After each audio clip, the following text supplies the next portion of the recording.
With the Donkey Kong Bananza Direct having just aired a few days ago, I can safely say that Donkey Kong Bananza looks like one of the most exciting games Nintendo has released in a while. Seriously, this presentation had so much information in such a short amount of time, it blew the Mario Kart World Direct out of the water. People had low expectations, and Nintendo completely surprised everybody. I was a little bit excited for this game before the Direct aired, but Nintendo gatekept so much information from us. Heck, they even kept Pauline, one of this game's main mechanics, from us before airing this Direct. Nintendo literally made 2 separate cover arts for Donkey Kong Bananza and only added Pauline to the second cover art after the Direct aired. And after watching the Direct, I'm now super excited for this game. And with my excitement much higher now, in this video I have 5 reasons why I am hyped for Donkey Kong Bananza. But before we get started, if you enjoy this video, I would really appreciate if you would like it and subscribe to the channel. It really helps me grow, so if you enjoy my content, doing those things really helps me out. But anyway, let's get right into the video.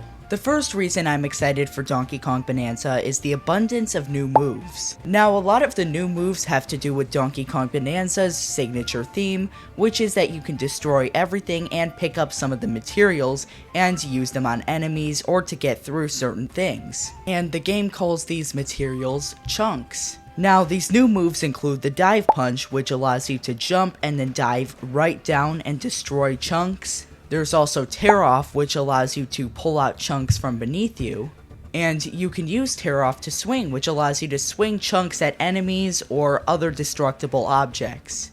Chunk jump allows you to do a double jump, so if you just take a chunk you can throw it and then get a second jump, so if you need to reach a higher place, chunk jump is a really good way to do that. There's also throwing chunks, which as the name would imply allows you to throw chunks, so if you want to throw them at enemies or other destructible objects, you can destroy them just by throwing the chunks. Something I find particularly interesting about throwing chunks is that if you have softer materials, you can throw them to make a bridge they can actually attach. So if there's a larger area that you don't know how to get across and there's a material like sand that you can throw to make a bridge, then that's a great way to get across that gap. There's also Turf Surf, which allows you to take chunks and they spin around and you can actually move as if you're on a vehicle. So again, a really interesting way to use these chunks. Now, there's also a feature that I'm pretty sure was in the other games, but instead of being used to destroy things, it's actually used to pick up valuables around you, and you can even use it as a sonar, so if there's something like a Banandium gem, which is this game's form of collectible that you can use to continue on in the game and power up DK, if there's one of those nearby, you can use sonar to see if it's there. Overall, I really like the moveset in this game. I really think that it's going to help players get more creative on how to solve puzzles or get through the game, because the game just is more flexible on what you can do. This is a lot of moves that you can do, so I really like the moveset for DK Bananza. I think it's going to work very well with this game. You've got more of an open world Donkey Kong, the first one in like 30 years, and you've got all these moves to go along with it. The second thing that I'm really excited for in Donkey Kong Bananza is Pauline and her DK transformations. So Pauline can ride on your back and help you with multiple things, but one thing she can help you with is singing, and she can transform DK when you have enough Bananergy, which Bananergy is simply collected by getting gold and mining gold.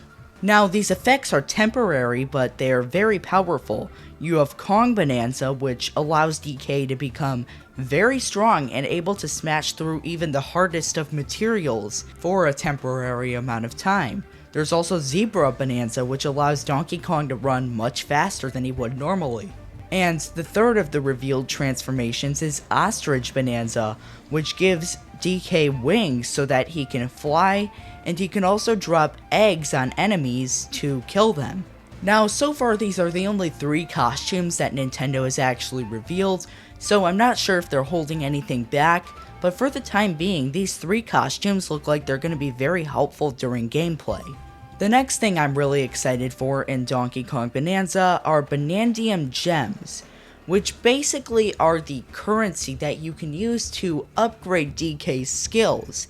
So you can find them all around the world, and there are also challenges like timed puzzles or even classic 2D DK stages. And these gems can be used to upgrade skill points which power up Donkey Kong's abilities, and you can use these however you want. So if speed's a priority in Donkey Kong, you can add speed to Donkey Kong. Or if you prefer strength, you can strengthen Donkey Kong.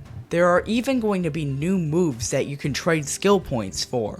Again, going along with the narrative of customizability, I really like what these Banandium gems and skill points are going to be able to do for Donkey Kong, because now you can customize everything even more. Not only can you destroy the world, but you can change how Donkey Kong destroys it.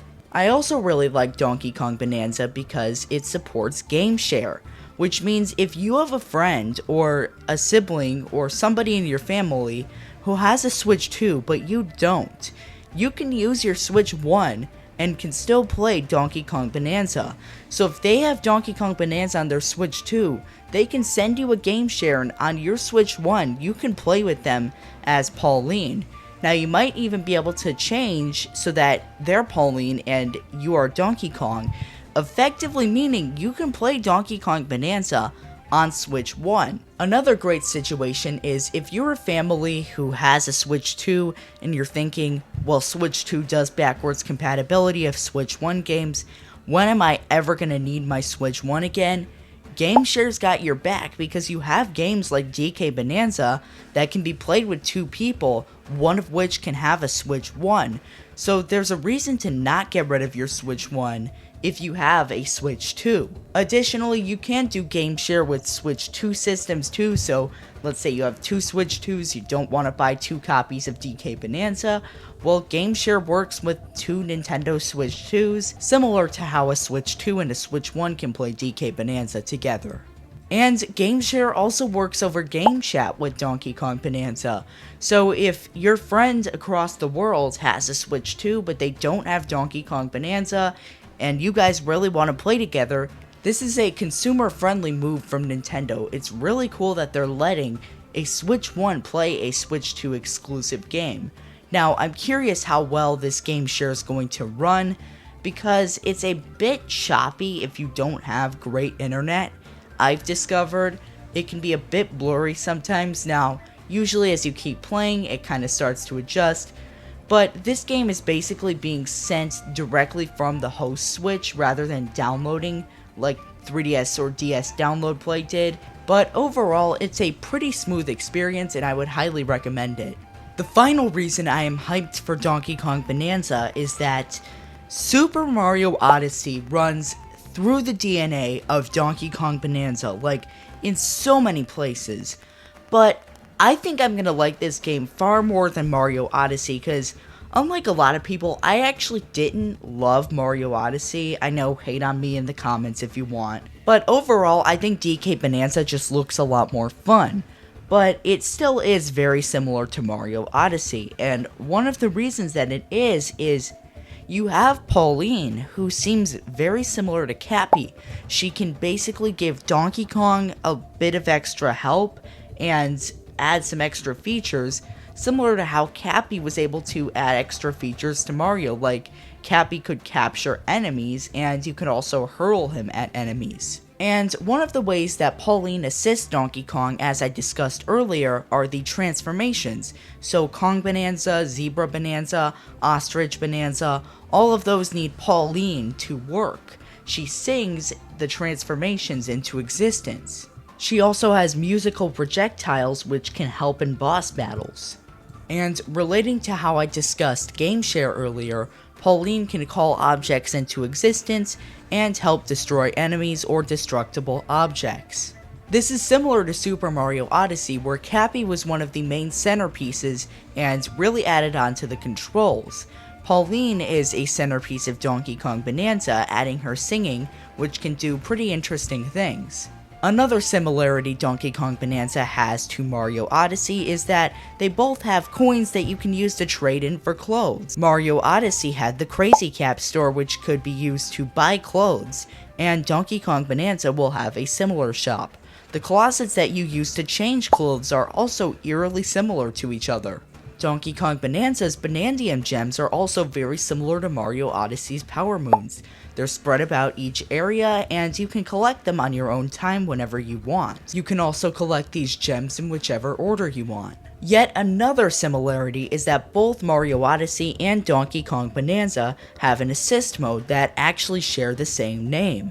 In Mario Odyssey, when you lost lives in assist mode, you could stand still for a little while and regain those lives back. In a similar way, Donkey Kong Bonanza's damage is cut in half when you're in assist mode, so younger players might have an easier time.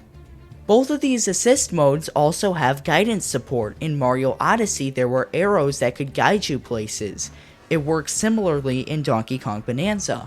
Now, Donkey Kong Bonanza's assist mode might be updated later, or we might not know everything about it, but as of right now, it looks very similar to Mario Odyssey's assist mode.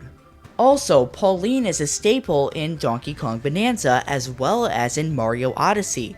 Pauline was kind of abandoned for a long time till Mario Odyssey came out, and Nintendo seems to like to push her a little more and put her in games like Mario Party and Mario Kart, but it seems like DK Bonanza has her at the center once again, and New Donk City in Mario Odyssey could be named after DK Bonanza when Donkey Kong and Pauline team up. People have been saying DK Bonanza was likely developed by the Mario Odyssey team, and it seems like there's no way that it wasn't because there are just too many similarities. It seems like the same people were developing Donkey Kong Bonanza, and it seems like these developers were thinking about the success and good reception of Mario Odyssey, but also trying to make sure that DK Bonanza was an individual game. And it seems like they've been doing a really good job because these games don't look anything alike, but they are so similar at the same time. But anyway guys, those are 5 reasons I'm excited for Donkey Kong Bonanza. Are you excited for Mario Odyssey 2 but under a different name and with slightly different mechanics? Let me know down in the comments, and I'd really appreciate if you would like this video and subscribe to the channel. It does really help me. But anyway, thanks for watching and have a great day.